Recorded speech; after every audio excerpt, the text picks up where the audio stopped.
A paz do Senhor, queridos professores, o nosso programa de educação cristã continuada, o nosso PECTIM, já vai começar.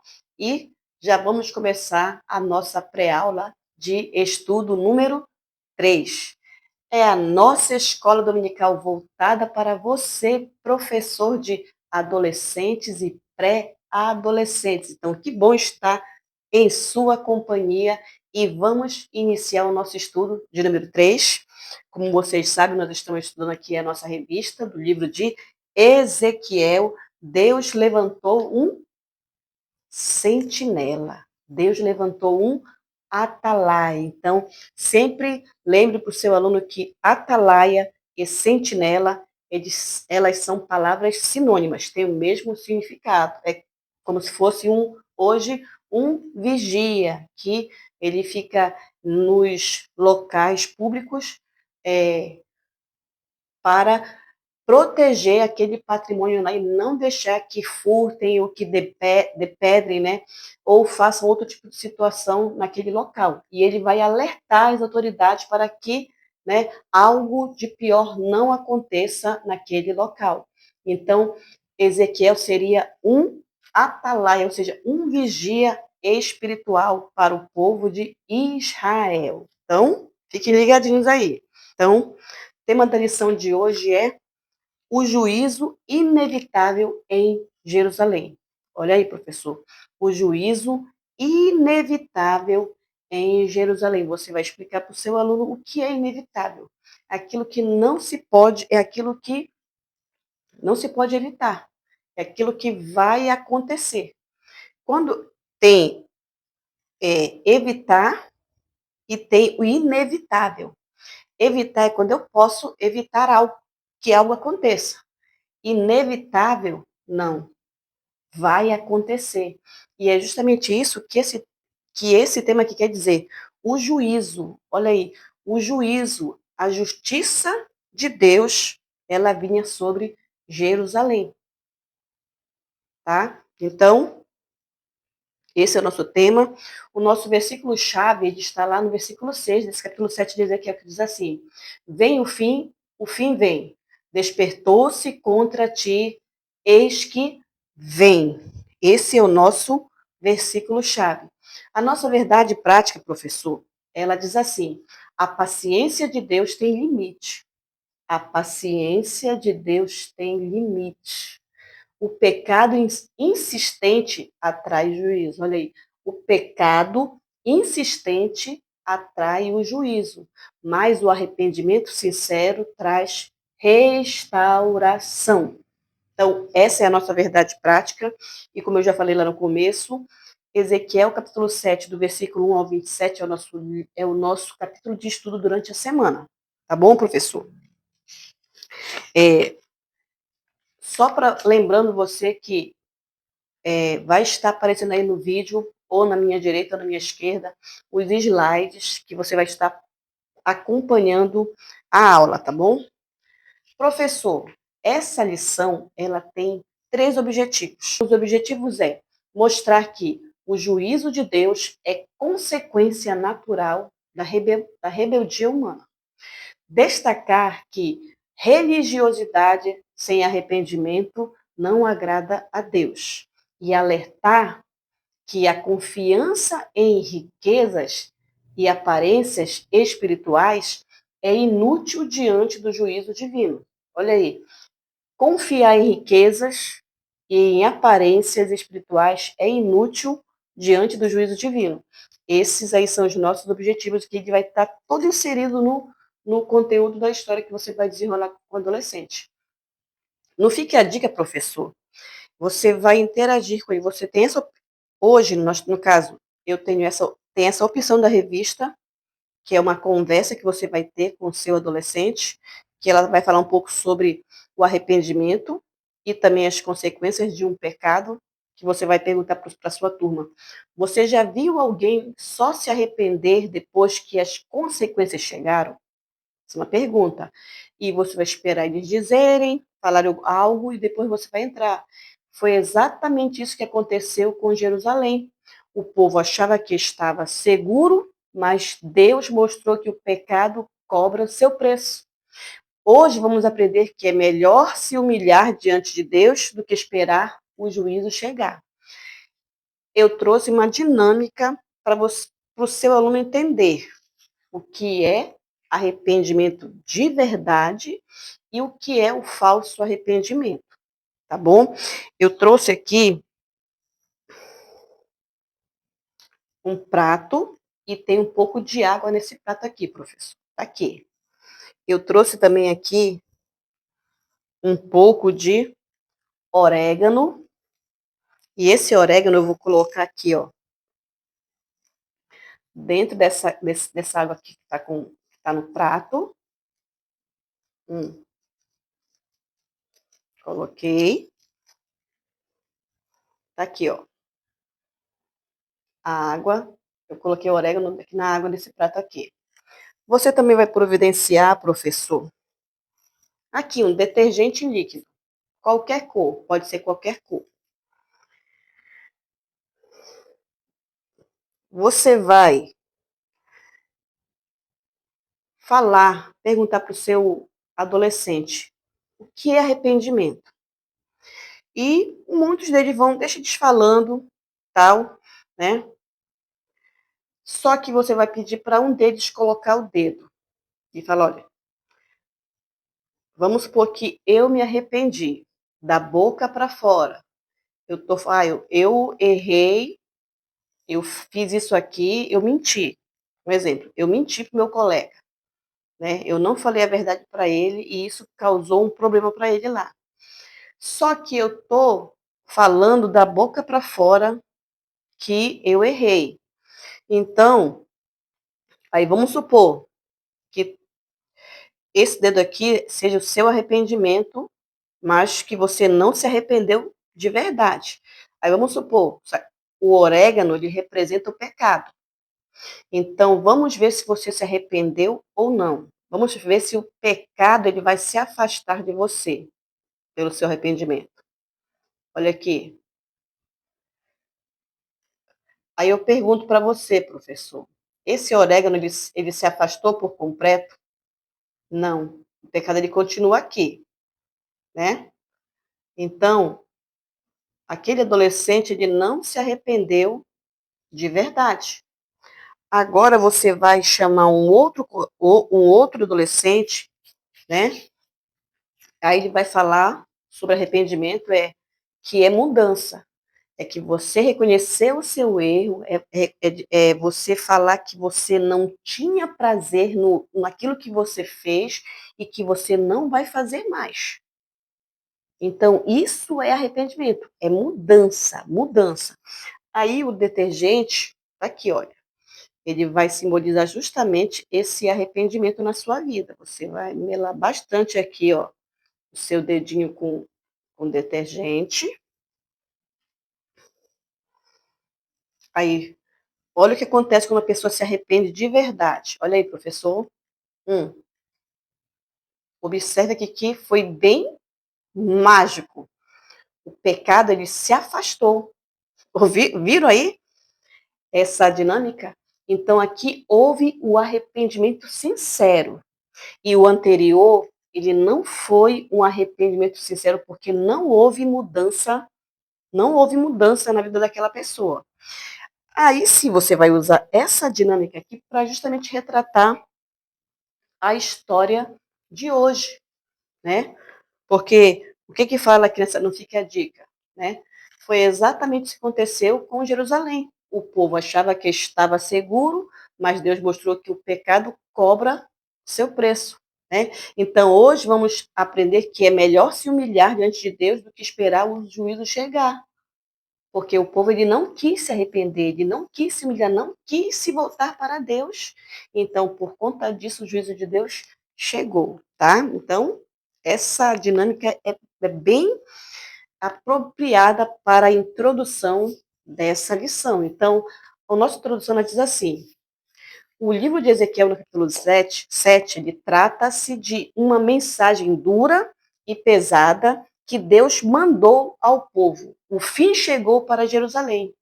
Eles achavam que nada ia acontecer porque tinham o templo como sua fortaleza religiosa, mas viviam na injustiça, na idolatria e na rebeldia. Olha aí, estavam lá no templo muitas vezes, mas eles eram idólatras, eram rebeldes, cada rebelde. Então eles estavam mais confiando no templo do que no próprio Deus. Então, no decorrer da lição, nós estaremos agora falando mais detalhes sobre isso, tá, professor? Então vamos lá. O primeiro tópico é martelo batido, o fim vem. O segundo tópico é colapso por todos os lados. E o terceiro tópico é líderes e o povo aflito. Ou seja, não era só o povo que estava aflito, eram lideranças e o povo também estava aflito. Então, esses são os três tópicos da lição de hoje, professor. Então, vamos para o tópico 1, tá? Que é martelo batido, o fim vem, que vai do versículo 1 ao versículo 6, tá? Então, o versículo de estudo para esse tópico, para esse ponto 1 é: veio a mim a palavra do Senhor dizendo. Esse é o versículo desse ponto 1 aí. Então, e o tema desse ponto aí é o profeta Hablou. O profeta Hablou. Aí a gente foi pesquisar justamente o que é hablou, professor. Então, hablar é um verbo em espanhol que significa falar, significa conversar ou comunicar-se verbalmente, descrevendo a ação geral de usar a voz para expressar palavras ou ideias. Então, foi justamente isso que Ezequiel fez. Ele hablou, ele falou, ele se expressou através das palavras. Então, por isso, esse ponto aí, o profeta hablou, tá? Achei bem interessante. Então, isso mostra que o que ele fala não é inventado da cabeça dele, mas vem direto de Deus. Observe que ele fala: veio a mim a palavra do Senhor. Ou seja, ele está dizendo que não é minha, a palavra não é minha, a palavra é de Deus, ela veio do céu para eu transmitir. Ezequiel não inventou. A palavra, ela era de Deus, veio direto de Deus para Ezequiel. Então, a autoridade está na origem da mensagem, não na fala bonita do profeta. Deus manda o recado para toda a terra de Israel, dos quatro cantos. O que ele está dizendo? Olha, vai ser nos quatro cantos. Ninguém vai escapar do meu juízo. É essa mensagem que Deus está reafirmando e está usando Ezequiel para transmitir ao povo de Israel. O povo tinha se corrompido totalmente, professor, né? E a paciência de Deus estava chegando ao limite. Agora, ele viria para julgar com justiça quem zombou da sua aliança. Então, você vai estar explicando isso nesse ponto 1. Tá bom, professor? Vamos para o ponto 2 ainda do martelo batido, o fim vem, né? O ponto 2 é: a sentença não foi um acidente.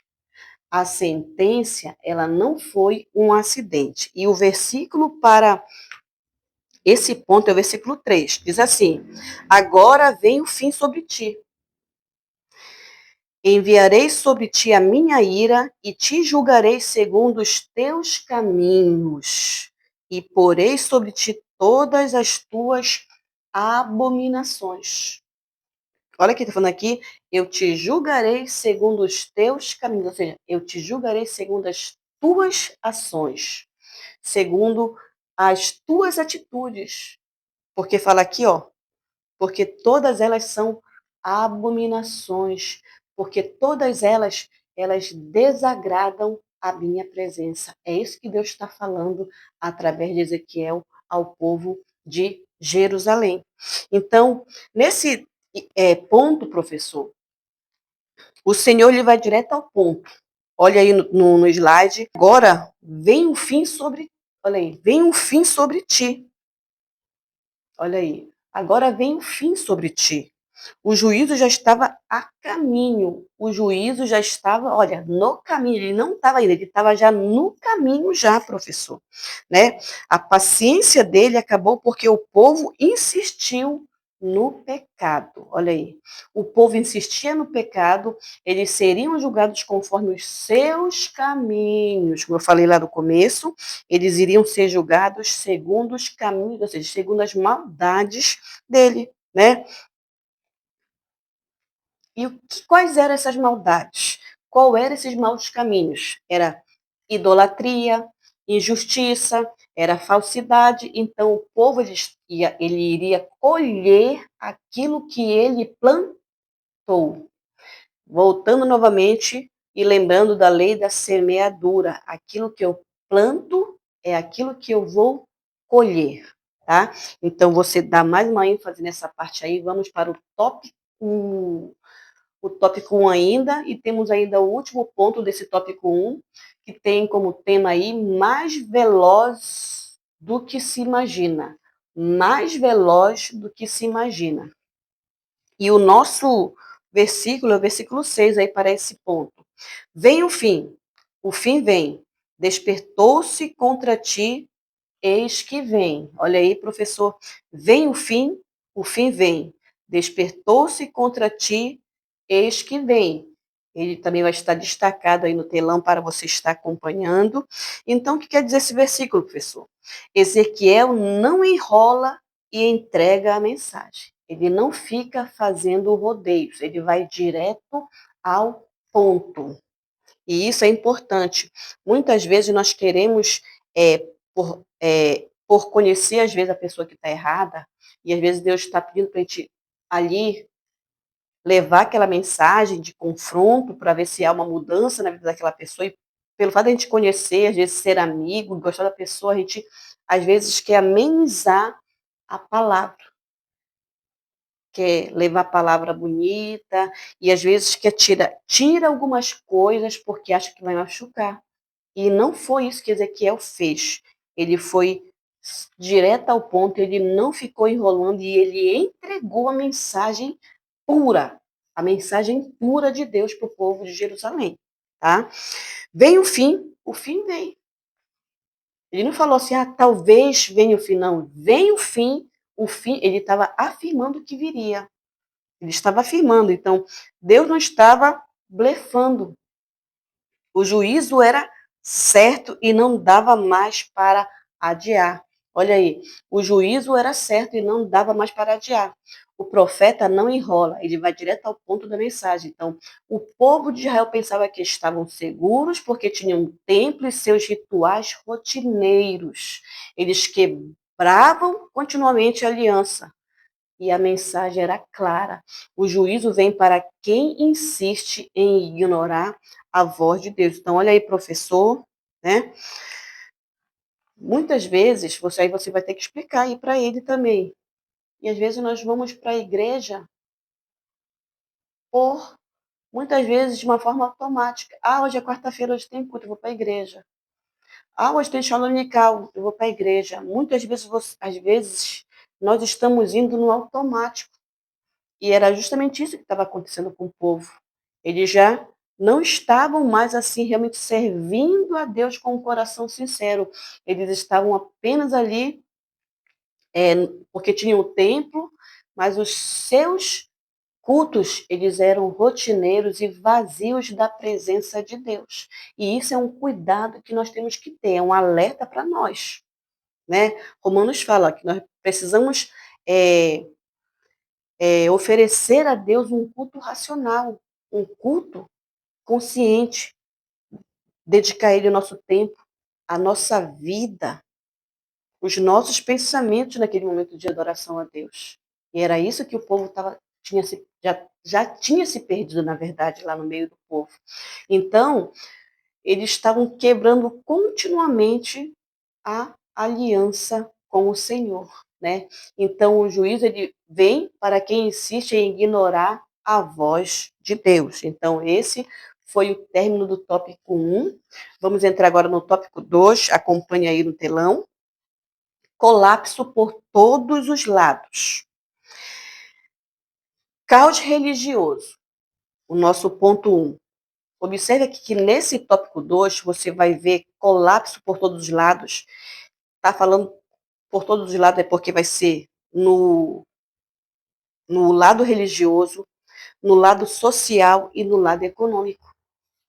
Religioso, social e econômico. E no ponto 1, nós vamos estar vendo o religioso, aí o versículo 7 diz assim: chegou a tua ruína, ó habitante da terra. Vem o tempo, é chegado o dia do tumulto e não de alegria sobre os montes.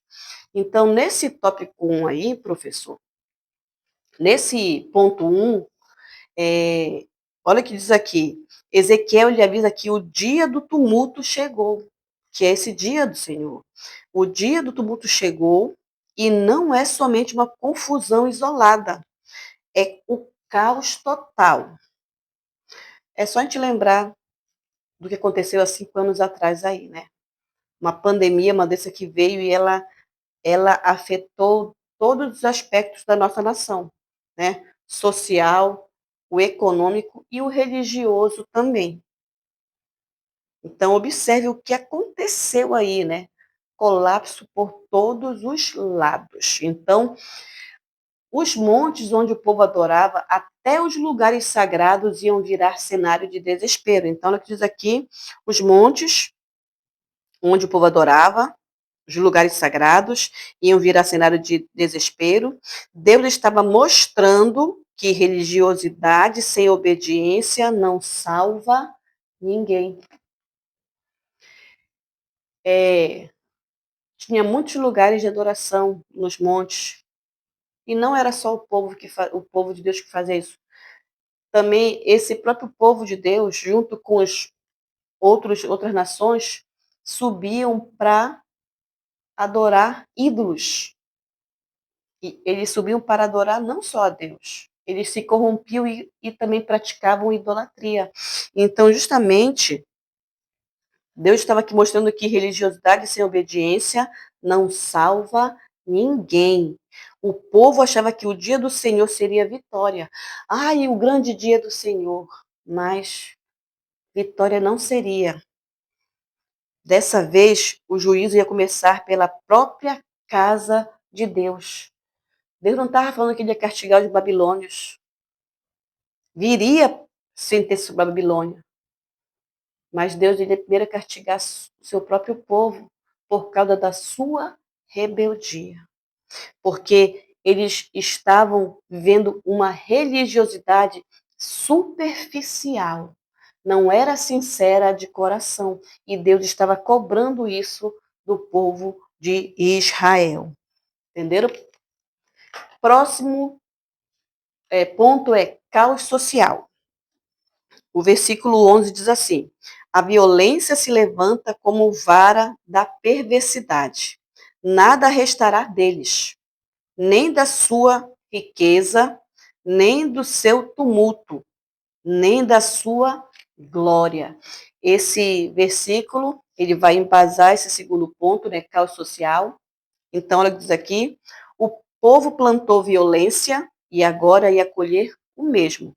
Olha aí, professor, o povo ele plantou violência e agora ele ia colher essa própria violência, né? O mal que eles praticaram virou a vara do próprio castigo, né? É só observar aí no slide, é como se fosse um bumerangue, né? Olha aí, o povo plantou violência e agora ele ia colher, ou seja, o bumerangue ele foi, mas ele voltou para castigá-los. O mal que eles praticaram virou a vara do próprio castigo deles. Então, nesse momento aí, nesse caso social, o dinheiro, fama, poder, essas coisas não iam impedir o juízo de Deus. A justiça de Deus ela vem para nos ensinar que quem planta orgulho irá colher ruína.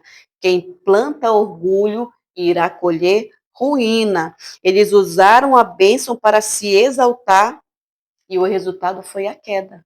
Eles usaram a bênção para se exaltar e o resultado foi queda social, tá? Então, dinheiro, fama, poder, isso não ia, né, impedir o juízo de Deus sobre o povo de Jerusalém, tá?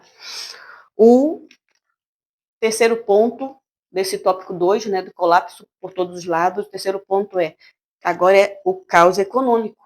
Acabei de falar desses 3 pontos, o religioso, o social e agora o econômico. E o versículo 13. Pois o vendedor não tornará ao que vendeu, ainda que estejam ambos entre os vivos, porque a visão é contra toda a multidão dela, e não se revogará, e por causa da sua iniquidade, ninguém conservará a sua vida. E por causa da sua iniquidade, ninguém conservará a sua vida. Então, observe aí no slide, quando tudo desaba, aí só lembrar de novo da pandemia. Quando tudo desaba, nem dinheiro, nem contrato resolvem. Quando tudo desaba, nem dinheiro, nem contrato resolvem. Lembra da pandemia lá? Na hora, é claro que às vezes se tem privilégios, né? Porque um tem mais dinheiro, mas dinheiro não poupou a vida dos que morreram de Covid. Tinham dinheiro, mas morreram. Então, imagine nesse juízo aí de Deus falando sobre a queda de Israel, né? Foram pobres, ricos, classe média, classe baixa, todos estavam diante da mesma situação, diante do mesmo caos. Então, o povo achava que podia comprar segurança, mas Deus mostrou que nenhuma riqueza salva no dia do juízo.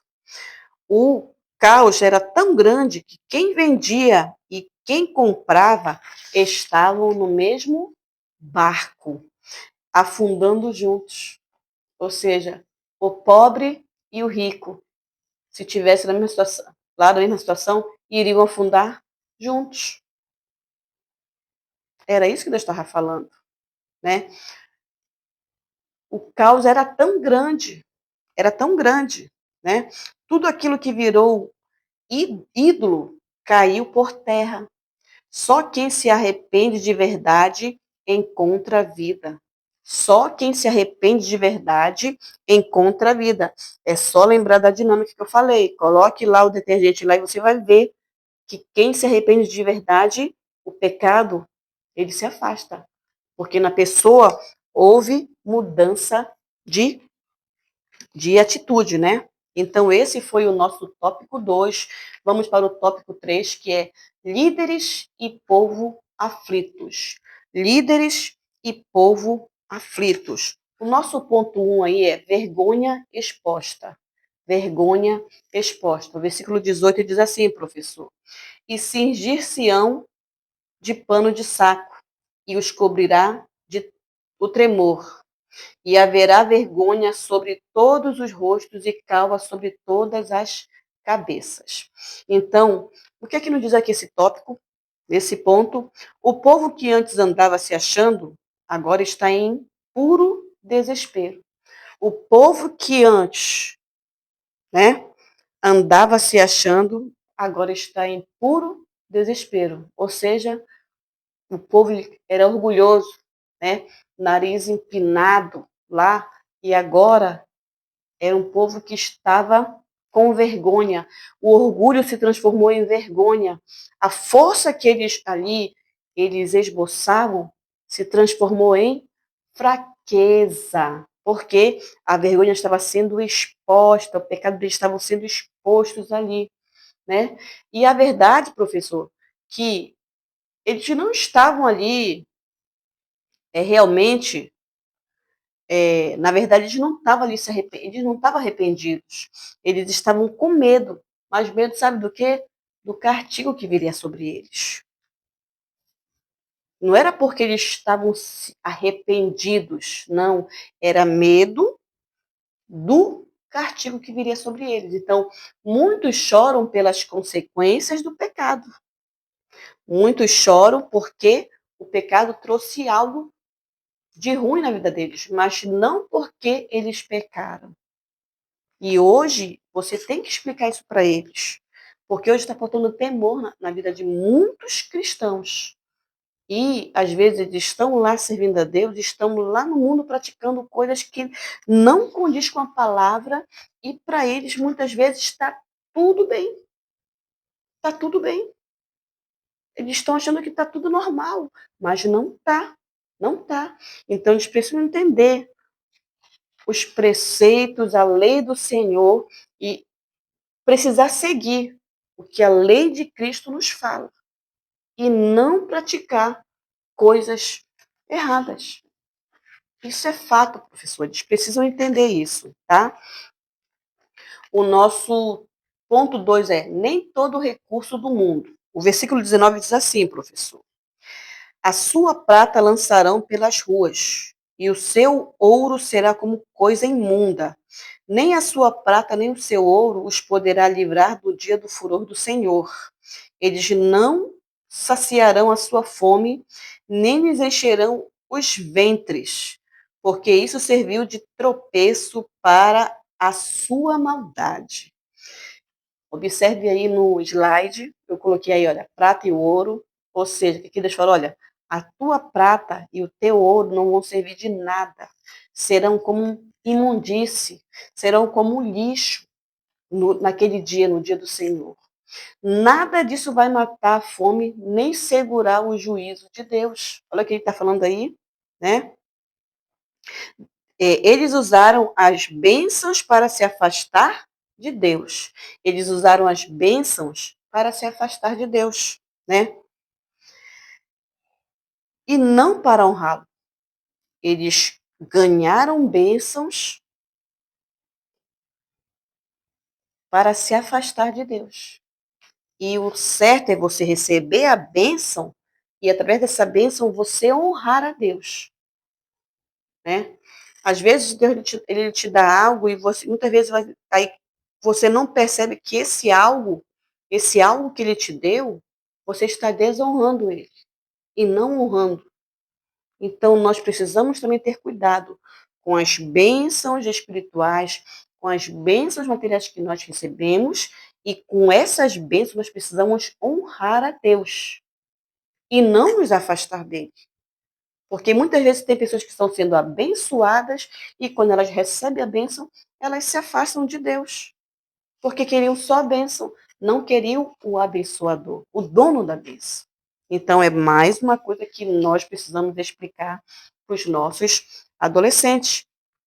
Então, quando o coração está preso nas riquezas, olha como eu coloquei um coração com, né, dinheiro, riquezas, posição, quando ele está cheio de riquezas, até o que é bom vira uma arapuca. Até aquilo que poderia ser bom vira uma armadilha, né? Então, no final, só quem confia em Deus que fica de pé, tá, professor? O último ponto do item do tópico 3 é liderança calada. E o versículo 26 diz assim: miséria sobre miséria virá, e se levantará rumor sobre rumor.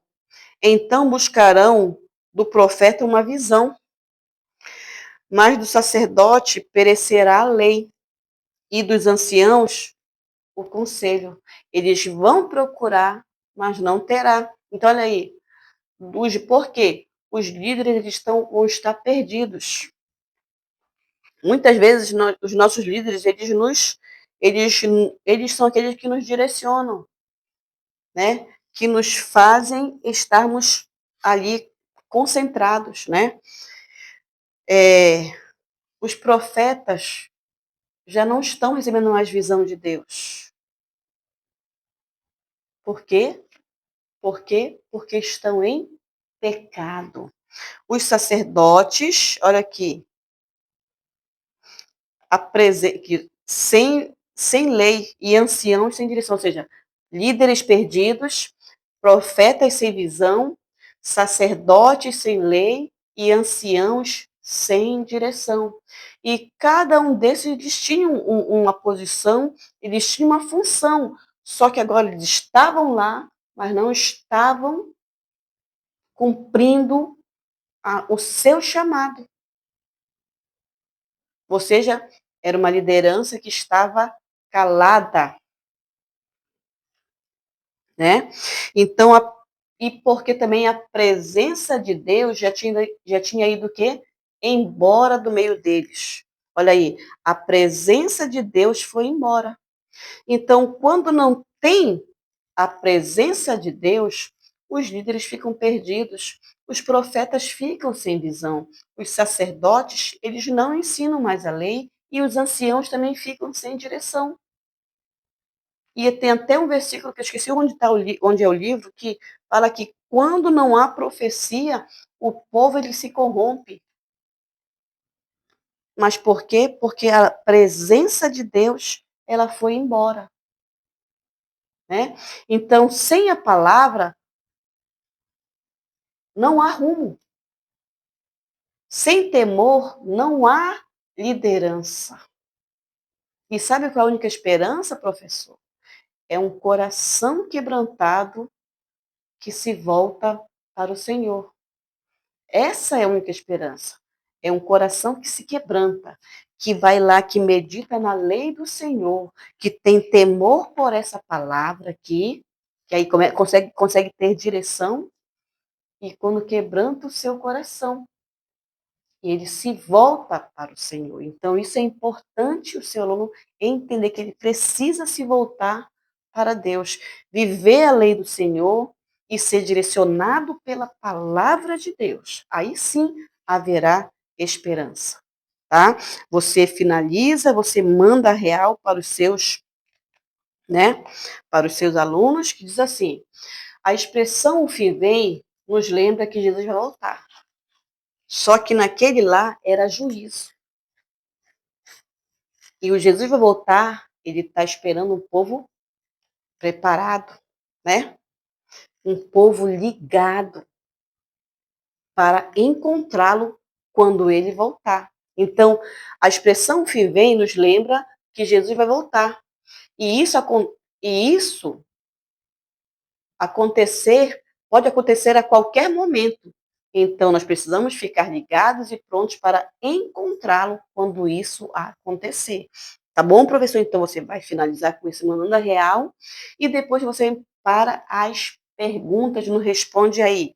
Pergunta número 1, tá aparecendo no telão, professor. Por que o juízo de Deus sobre Jerusalém era inevitável? Essa é a pergunta número 1. A número 2, em que Jerusalém confiava que a impediu de se arrepender? Isso é bem fácil. Em que Jerusalém confiava que a impedia de se arrepender? E a número 3 é: o que o silêncio dos líderes simbolizava em Ezequiel 7:26? Essa também é bem fácil. Então, você finaliza com os seus alunos, ore com eles para que eles possam ter um coração transformado, que eles possam ter um coração arrependido todos os dias, mas com sinceridade e um coração quebrantado diante de Deus. Se no final da aula o seu aluno entender isso, você conseguiu aplicar o que realmente essa lição estava direcionando para você. Então, fique ligado nos objetivos para que você possa fazer uma aplicação geral de todo o contexto e orar com os seus alunos. Então, nós finalizamos aqui mais esta pré-aula da nossa escola dominical. Esperamos que você tenha acompanhado todos os tópicos da lição. Qualquer dúvida, faça seus comentários. Não se esqueça, professor, de se inscrever no canal.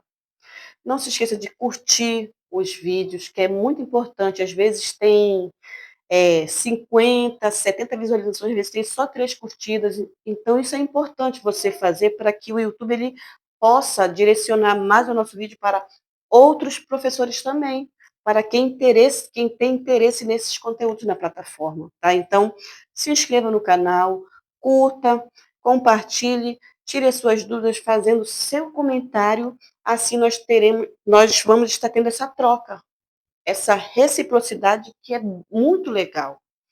tá? Então, nós contamos com o seu apoio, contamos com as vossas orações para que nós possamos estar aqui toda semana trazendo algo da parte do Senhor para o seu coração, para o meu coração, para todos nós. Então, finalizamos, que você tenha uma aula abençoada, que Deus possa abençoar a sua vida de uma forma poderosa, como eu sei que Ele tem abençoado.